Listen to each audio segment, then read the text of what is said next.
Et de la mode capillaire, nous passons à la mode tout court. Je suis sûre que si je vous dis hibiscus, hirondelle, l'œil de ma rivale, mon mari capable ou encore le sac de Michelle Obama, vous devinerez tout de suite que je veux vous parler du wax et de ses riches motifs. Notre invitée Cindy Olohou, responsable des collections dans Musée d'art contemporain d'Île-de-France, est justement la co-commissaire de l'exposition wax qui se tient à Paris jusqu'en septembre. Elle a raconté à Laurence Soustras la genèse de cet événement qui retrace les origines du célèbre tissu. Regardez. Cindy Olohou, bonjour et bienvenue sur Initiative Africa. Vous êtes co-commissaire de l'exposition au Musée de l'Homme à Paris dédiée au wax. Pourriez-vous nous raconter la genèse de cet événement? Comment est née l'exposition? L'exposition est venue d'une idée proposée par le Musée de l'Homme. Et ensuite, nous avons travaillé tous les trois avec Soloba Diakité, Emmanuel Valentin, ainsi qu'avec Marie Merlin, les 4 commissaires pour cette exposition, à penser une exposition en 2 volets qui pourrait à la fois retracer l'histoire du wax pour donner aux visiteurs les grandes lignes de l'histoire de ce tissu et de sa particularité, mais aussi aborder ses usages et son évolution au cours du temps pour avoir un second volet beaucoup plus contemporain avec des invitations à des stylistes et des artistes contemporains pour aborder la place du wax dans la création contemporaine aujourd'hui. Le wax est bien entendu très connu par les téléspectateurs africains. Mais en Afrique même, on connaît souvent moins bien ses origines qui viennent de très loin du continent. Oui, alors ce qu'il faut dire, c'est que le wax, dès le départ, est un produit commercial, industriel, créé dans un contexte colonial.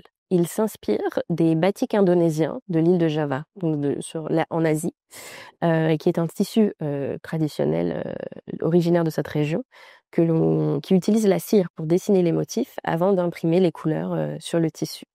Et les Hollandais, notamment, décident de mécaniser et industrialiser la production de batiks indonésiens, à l'origine à destination de l'île de Java, de l'Indonésie.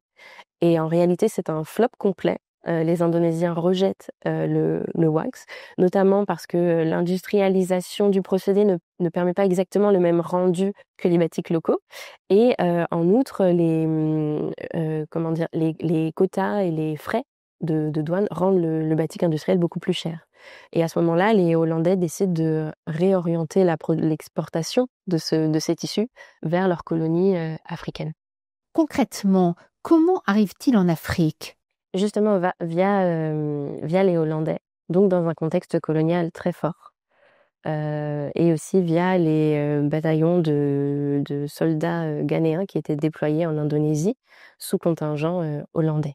Et ça plaît tout de suite aux Africains ou il faut un temps d'adaptation? Est-ce qu'on le sait? Ça plaît tout de suite. Ça plaît tout de suite à plutôt une élite sociale africaine. Ça devient un tissu colonial qui est importé, mais qui participe à vraiment qui se diffuse dans la population via l'élite locale. Les élites locales. Et par exemple, c'est ce qu'on présente aussi dans l'exposition. On a un morceau d'appliqué fond qui fait partie des parasols qui accompagnaient les rois ou les chefs, par exemple, qui est une technique très ancienne de couture qui est toujours utilisée aujourd'hui. Et le revers de cet appliqué est un wax qui s'appelle les chaussures du roi, chaussures house. Donc, l'introduction du wax se fait vraiment par cette élite là, puis se diffuse et devient très populaire, avec aussi tout un travail sur les motifs, où très rapidement, les firmes hollandaises, mais pas que, il y avait également des firmes anglaises et suisses, font appel à des designers qui créent des motifs à destination de la clientèle africaine. Et ce travail va devenir capital en Afrique. Ce qui est sûr, c'est qu'il y a eu tout de suite un vrai travail sur les motifs, notamment via le marchand écossais Ebenezer Brown Fleming, qui a dessiné des motifs très rapidement pour le continent africain. Et que ce ne soit plus uniquement des motifs indonésiens qu'on retrouve sur le wax, mais des motifs créés à destination du continent africain, comme la main, par exemple, qui est un des motifs les plus anciens, créé en 1895, vers la fin du 19e siècle, et qui reste un motif encore édité aujourd'hui. Donc il y a aussi eu toute une réflexion pour adapter les motifs à la clientèle africaine qui était visée par le wax. Les Nana Banks elles-mêmes ont beaucoup contribué à la création de ces motifs. Oui, plus dans les années, à partir des années 50, 60, 70 jusqu'à 80, et il y en a une nouvelle génération de Nana Benz aujourd'hui, sont des vrais entrepreneurs qui étaient les revendeuses de wax et elles ont eu vraiment un impact très très fort dans la diffusion et la popularisation de certains motifs, puisqu'il faut savoir que les wax, en réalité, qui sont produits, ils ont des numéros. Les motifs ont des numéros et pas de noms quand ils sortent de l'usine. Et ce sont ces revendeuses de wax qui leur attribuaient des noms en lien avec les enjeux et les problématiques des femmes et des clientèles qui achetaient le wax. Donc on a des motifs comme l'œil de ma rivale, la famille, ou alors Mon mari est capable, qui sont devenus des motifs extrêmement célèbres parce que ces Nana Benz leur ont donné ces noms-là. Cindy Olowu, quand on parle de wax, cela va bien au-delà du textile puisqu'il faut aussi parler des fabricants, aussi bien européens comme Vlisco qu'africains, et des différentes catégories peut-être de qualité que l'on retrouve sur le marché.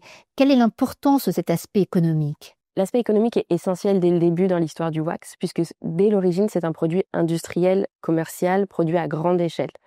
Contrairement au batik, donc il est originaire, qui sont faits à la main, avec une technique traditionnelle. Le wax, dès le départ, est un produit commercial industriel. Donc il y a cet enjeu économique fort dès l'origine du tissu. Vers les années, qui est d'abord essentiellement européen, c'est important de le préciser, avec des ventes et une exportation à destination du continent africain. Dès les années 50-60, on va voir se développer une nationalisation dans les pays d'Afrique de l'Ouest, notamment de la production de wax, comme au Sénégal avec la Sotiba Saint-Afrique, mais également au Bénin et en Côte d'Ivoire. Uniwax est créé en 1967, par exemple, et c'est une des usines qui continue de produire du wax sur le continent africain avec du coton venant du Bénin, notamment. Mais dès les années 90, avec la dévaluation du franc CFA, ces entreprises vont faire face à beaucoup de difficultés. Donc la production de wax en Afrique est aujourd'hui, en termes de quantité, assez minoritaire par rapport à tout le wax qui est consommé, on va dire, ou acheté sur le continent africain. Et aujourd'hui, la majorité de la production se fait en Asie, par exemple. Donc cet enjeu économique fait vraiment partie de l'histoire de ce tissu qui est un tissu industriel et commercial et dont la production et les lieux de production ont beaucoup évolué au cours du temps en fonction aussi des enjeux économiques auxquels les exportations de tissus et les productions de tissus ont fait face à l'échelle mondiale. Et sur les diverses qualités de wax qui existent, il faut préciser que le wax, par sa technique, est un tissu qui est imprimé sur les deux faces. Donc on a de la cire qui se dépose sur les deux faces, le tissu est ensuite teint et chaque couleur correspond à une teinture ou à une impression de couleur. Donc le wax est sur les deux faces. Si on a une seule face, on va plutôt parler de fancy. Donc déjà c'est aussi une différence parce qu'on a tendance à appeler wax tous les tissus qui ont ce type de motif et de couleur très vives. En réalité un wax est censé être imprimé sur les deux faces. Donc c'est déjà aussi une différence de qualité entre un fancy et un wax. Ensuite on va avoir aussi des différences de qualité par rapport à l'épaisseur du coton qui va être utilisé. La qualité va aussi se jouer sur le nombre d'impressions et le nombre de couleurs présentes sur le tissu. Plus on a de couleurs, plus ça va être un wax de meilleure qualité ou plus cher en tout cas. Et par exemple, Vlisco a développé toute une gamme avec les wax, les super wax et d'autres gammes avec le satin royal où on va voir apparaître du coup des éléments comme de la brillance, du gaufrage, ce type d'ajouts supplémentaires au tissu wax de base qui vont ici augmenter la préciosité ou le coût du tissu. Depuis 2004 et la libéralisation des échanges textiles par l'OMC, on a beaucoup parlé aussi d'afflux de wax de moindre qualité et de contrefaçon. De quoi s'agit-il exactement et quelle est une contrefaçon de wax ? Alors, déjà, il y a cette question de pour parler de wax, il faut que le tissu soit imprimé des deux côtés. Si c'est un seul côté, c'est un fancy. Ça, c'est un bon point de départ. Et ensuite, la contrefaçon, ce qu'on sait assez peu quand on ne s'est pas penché forcément sur la question du wax, c'est que les motifs sont créés par des designers textiles et que chacun est déposé. Donc, par exemple, Vlisco possède des rouleaux de cuivre, puisque les motifs sont gravés sur des rouleaux de cuivre, recouverts de cire, ce qui permet de déposer la cire sur le tissu, et ensuite le tissu est teint, et avec des teintures. Donc, les motifs sont déposés. Ils appartiennent avec un numéro au designer textile, avec une date de création et à l'entreprise dans laquelle il travaillait.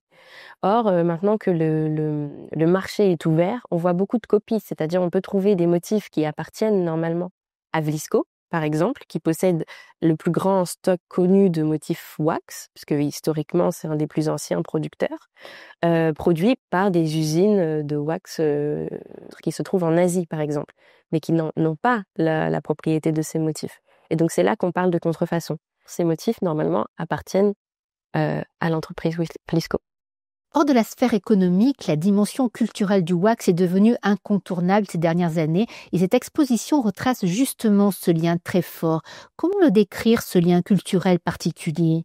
Oui, et peut-être préciser que c'était vraiment un élément important pour nous dans l'exposition, de ne pas rester juste sur des faits historiques, c'est-à-dire de rappeler l'histoire du tissu wax, mais aussi d'aborder cette question de sa place culturelle et de ses multiples places culturelles en fonction de où on se situe, qui on est, quelle est son histoire familiale.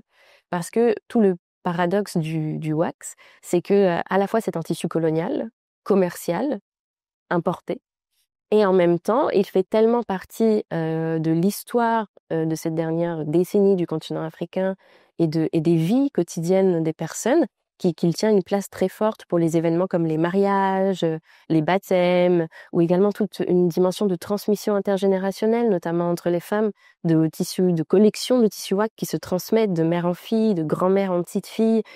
Donc il y a vraiment cette dimension intime, familiale, de patrimoine, voire de matrimoine qui accompagne le wax. C'est aussi devenu un lien très fort entre l'Afrique et sa diaspora. Ce qui fait que c'est aussi un tissu qui est sujet de débat. Certains le rejettent complètement, l'accusant de prendre la place de tissus d'origine à proprement parler africaine. Et en même temps, il y a une immense diffusion du wax dans la diaspora où il est devenu aussi un symbole de revendication, d'appartenance et de fierté d'appartenance au continent africain. Et voire même parfois une dimension panafricaniste, puisque le wax touche énormément de pays d'Afrique. Alors différemment, on ne le porte pas de la même manière en Afrique de l'Est et en Afrique de l'Ouest, mais on peut retrouver du wax partout. Et du coup, c'est devenu un vecteur très fort pour la diaspora d'empowerment, de fierté, de revendication et de rattachement à une histoire d'un continent qui est parfois très loin, à la fois géographiquement et dans les histoires familiales et intimes. Finalement, quel avenir voyez-vous au wax ? Risque-t-il le rejet car perçu comme colonial ? Connaît-il au contraire une renaissance parce qu'il est rentré dans un imaginaire créatif, qu'il est tout simplement à la mode ? Quel futur imaginez-vous pour le wax ? C'est une bonne question, vraiment. Je vous remercie de la poser parce que je pense que c'est vraiment là le débat important. Une fois qu'on a posé un peu les bases de ce qu'on voulait dire à travers cette exposition. Et je pense que ce qui est la particularité du wax, c'est que chaque artiste, chaque designer a eu un rapport au wax qui lui est particulier. Et que je ne pourrais pas vous dire où va se situer l'avenir du wax. Je pense qu'il se situera vraiment entre cette question de rejet de certains pour des affirmations beaucoup plus ancrées localement ou ancrées dans l'histoire du continent avant la colonisation et des productions de tissus comme le bogolan, beaucoup plus ancrées dans l'histoire du continent africain. Et en même temps, aujourd'hui, il a un peu aussi comment formuler ça ? Certains artistes ont aussi un peu dépassé cette question de l'africanité du wax, entre guillemets, si je peux me permettre, pour s'en servir comme un outil, un médium, pour adresser des questions beaucoup plus globales comme l'environnement, l'écologie, la fast fashion, parce que étant un produit industriel, produit à grande échelle, qui alimente tout un continent, et toute une diaspora, voire bien plus largement que le continent africain aujourd'hui, ça se pose la question des collections qui se renouvellent très vite, de l'eau qui est utilisée pour imprimer les tissus, du réemploi de tout ce wax qui est produit, qui sont des problématiques bien plus larges et bien plus vastes que juste une revendication identitaire ou un rejet de l'histoire du tissu. Je pense que c'est là où à la fois c'est la force du wax, c'est ce paradoxe et cette ambivalence de ce tissu qui est aujourd'hui vraiment devenu un outil pour les artistes et les designers pour diffuser des idées, revendiquer, communiquer aussi, parce qu'il y a toute cette histoire de motifs et de messages qu'on fait passer avec le wax qui font que je pense que quel que soit son avenir, il a un bel avenir devant lui.